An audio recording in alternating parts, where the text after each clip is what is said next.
Luto tayo ng ng hot pot. Ayan yung mga ingredients ko. Ready na yan nung binili. Ayan yung ganyan. Ayan yung tokwa, hiniwa ko. Tapos yung sour na cabbage. Sour cabbage. Yan, ilagay ko na dyan. Pag kumulo niyan, ilagay na lahat ng mga ingredients. So, let's see. So, ayan guys, kumulo na. Ilagay na natin itong mga ingredients. Yan, meatball. Mga gulay.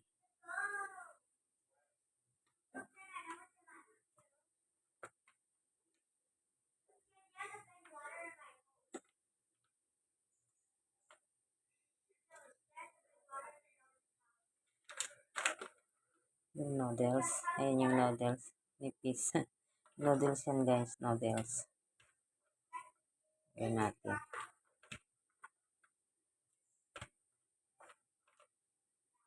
And then, gulay.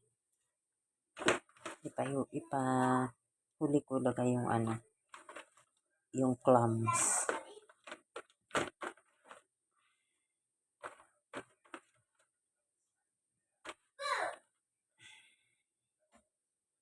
Ayan. Andiyan na yung mga ingredients. Tapos ilagay ko na yung meat. Ayan yung meat. Nipis. Okay na natin.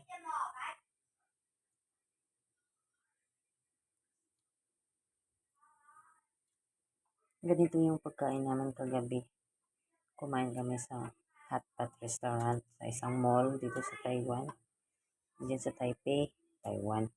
Nasa Taiwan nga ako, di ba? So, yan. Ngayon naman, kasi nandito, bumili yung lalaki nito kasi hindi kasi yung kumakain ng yung luto na lutong bahay talaga. So, ayan yung clams na ganyan. So, ayan, nakulo na siya guys. Ready to eat na to, ready to serve. So, that's it for today. Kain.